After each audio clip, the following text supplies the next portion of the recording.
नमस्कार विद्यार्थियों, आपका BL model senior secondary school की ऑनलाइन कक्षाओं में स्वागत है। हम अध्ययन कर रहे हैं कक्षा 9 और विषय हमारा है हिंदी। और उसमें हमारी जो पाठ्य पुस्तक है क्षितिज भाग 1 का, और उसमें हमारा जो काव्य खंड जो है अध्याय 9 का, जो कबीरदास जी हैं, क्योंकि हमारा 9वां ये जो अध्याय है कबीर, तो उसमें पहले हमने पढ़ा था इनके द्वारा जो लिखी गई जो साखियां थी उनका अध्ययन किया हमने पहले। आज जो इनके द्वारा रचित जो शब्द हैं जिनको पद भी कहा जाता है, ये जो शब्द हैं इनको पद भी कहा जाता है, तो इनके द्वारा जो रचित पद हैं, जो हमारे पाठ का भाग दूसरा है उसका हम अध्ययन कर रहे हैं। तो इसमें इन्होंने ईश्वर के बारे में, यानी कि ईश्वर जो है वो कहाँ है, कैसे है, क्योंकि निर्गुण निराकार ईश्वर को मानने वाले थे कबीरदास जी। प्रेमाश्रयी शाखा न अपनाते हुए उन्होंने ज्ञानाश्रयी शाखा को अपनाया भक्ति काल में, और जो ज्ञानाश्रयी शाखा थी वह निर्गुण निराकार ईश्वर की आराधना करने पे ही बल देती है।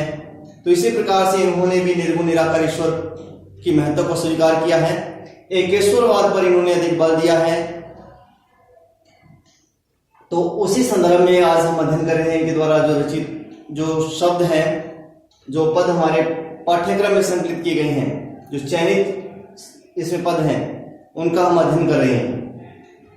तो इसी क्रम में हम आगे बढ़ते हैं।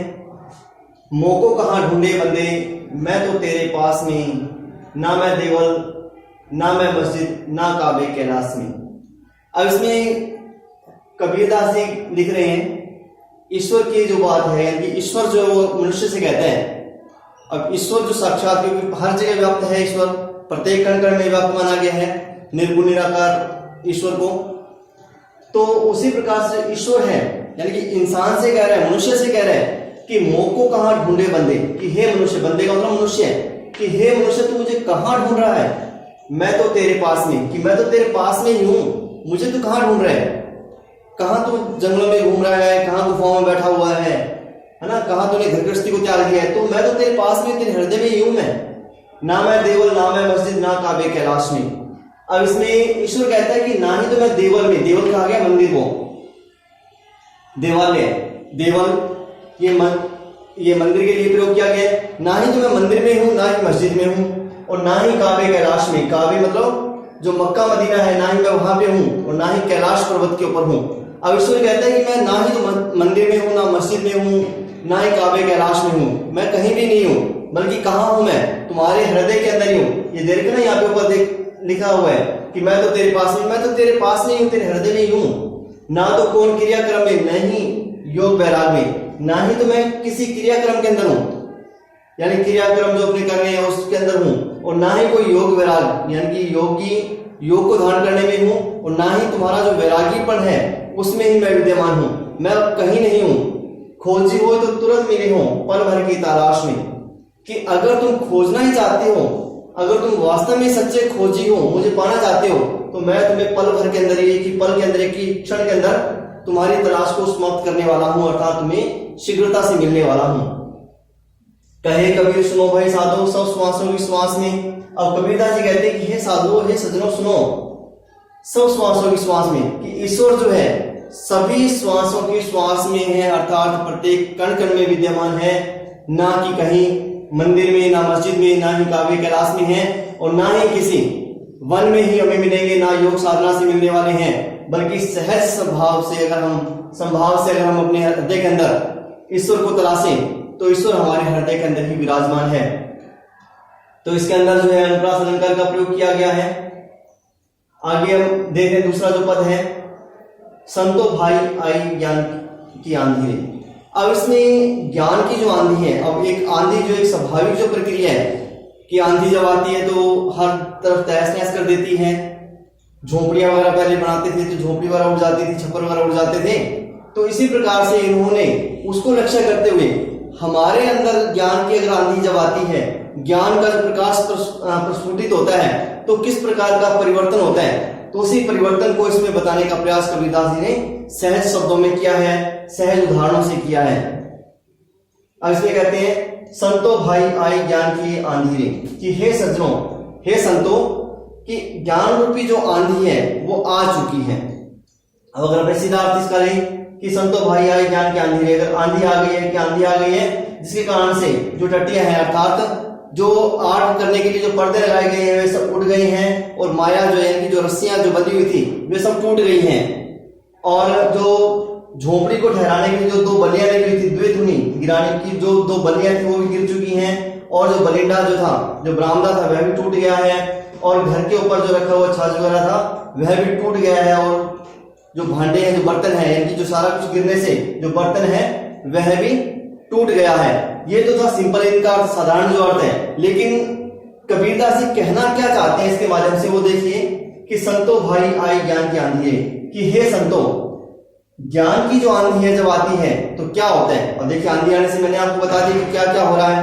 तो ज्ञान की आंधी जब आती है तो क्या हो रहा है कि भ्रम की टाटी सलूरानी, कि भ्रम रूपी कि जो हम भ्रम पाले हुए थे उसकी जो टाटी मतलब पर्दे जो है सब उड़ गए हैं, यानी कि जब तेज हवा चलती है तो पर्दे टेढ़े हुए तो उड़ने लग जाते हैं। तो उसी प्रकार से जब ज्ञान की आंधी जब आई है तो भ्रम की जो टाटी है वह सब उड़ गई है, माया रही न बांधी रे, और जिस माया से हमने भ्रम को बांधा हुआ था वह भी अब छूट गया है, वह भी माया हमसे दूर हो गई है।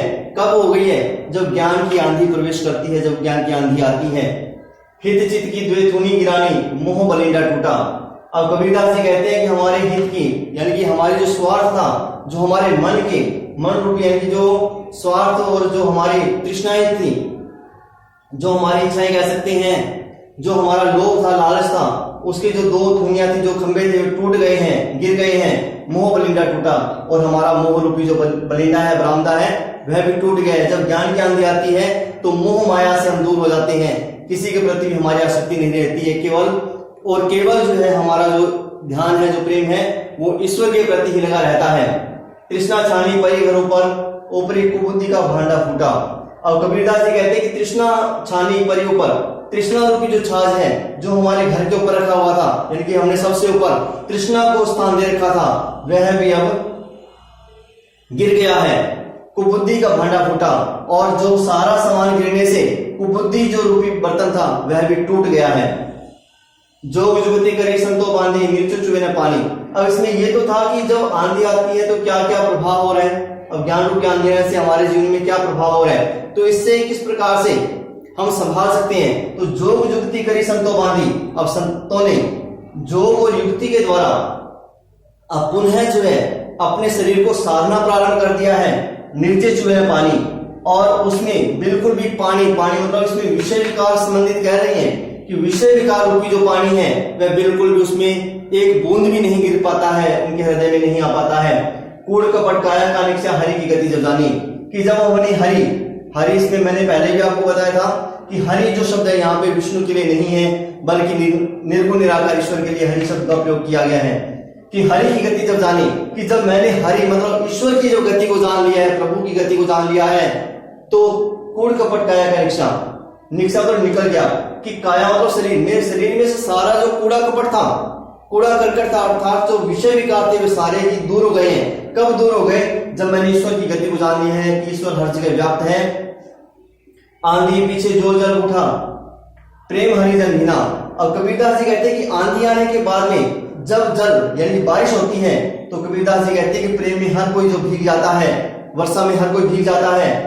तो इसी प्रकार से जब आंधी पीछे जो जल उठा प्रेम हरिजन बिना, जब ईश्वर की भक्ति रूपी जो वर्षा हो रही है और उसमें हर कोई जो है, और ज्ञान की आंधी आने के बाद में जब ईश्वर का जो ज्ञान है या प्रेम रूपी जो वर्षा जब हो रही है, जल की वर्षा हो रही है, तो हर कोई इसके अंदर भीग जाता है। कहे कबीर भान के प्रगटे उदित भया तम खीना। अब कबीरदास जी कहते हैं कि जब भान मतलब हमारे अंदर अपनी जागृति प्रकट होती है, तो उदित भया तम खीना, जब हमारे अंदर खुद का ही अर्थात हमारे अंदर ईश्वर का जो आभास होता है, तो उसके बाद में क्या होता है कि हमारे अंदर जो छाया हुआ अंधकार है, ज्ञान रूपी जो अंधकार है, वह अपने आप ही क्षीण हो जाता है। क्षीण मतलब क्षीण हो जाना, नष्ट हो जाता है। तो कबीरदास जी कहते हैं कि ईश्वर जो है वो हमारे अंदर ही व्याप्त है, और पहले पद के माध्यम से ईश्वर जो है स्वयं हमसे कह रहे हैं कि आप तुम्हें कि हे मनुष्य, तुझे मुझे कहीं भी अन्य स्थान पर ढूंढने की आवश्यकता नहीं है, बल्कि मैं तो तेरे अंदर ही विराजमान हूं। और ज्ञान की जब आंधी आती है तो हर प्रकार की जो विषय वासनाएं हैं वे दूर हो जाती हैं, और दूर हो जाने के बाद में जब मनुष्य सच्चे ज्ञान को प्राप्त करता है तो हर तरफ उसे आनंद की अनुभूति होती है और सहज रूप से वो ईश्वर को प्राप्त कर लेता है। तो इसमें जो है रूपक अलंकार का प्रयोग किया गया है, क्योंकि एक का रूप दूसरे पे आरोपित कर दिया गया, इसमें अनुप्रास अलंकार का भी प्रयोग किया गया है। तो ये थे हमारे जो 9वां अध्याय है काव्यखंड का शब्द, कबीरदास जी द्वारा रचित जो शब्द हैं, जो उसका भाग दूसरा। पहले हमने इसके जो साखियां पढ़ी थी अब पहले भाग में, और दूसरे भाग में हमने जो शब्द हैं, जो पद हैं, उनका अध्ययन किया है। आशा है कि आपको ये अच्छे से समझ में आया होगा, क्योंकि इसमें निर्गुण निराकार ईश्वर का ही अध्ययन किया गया है, निर्गुण निराकार ईश्वर के बारे में ही बताया गया है। अगर हम सहज रूप से मनन करें, चिंतन करें, तो हम भी ईश्वर की जो प्राप्ति है वो कर सकते हैं। ना कि कहीं इधर उधर भटकने से ईश्वर की प्राप्ति होगी, बल्कि सहज तरीके से मानवता को अपनाते हुए अगर हम जो कार्य करते हैं वो सीधा ही ईश्वर की भक्ति माना जाता है। तो यही इसमें बताने का प्रयास कबीरदास जी ने किया है। धन्यवाद।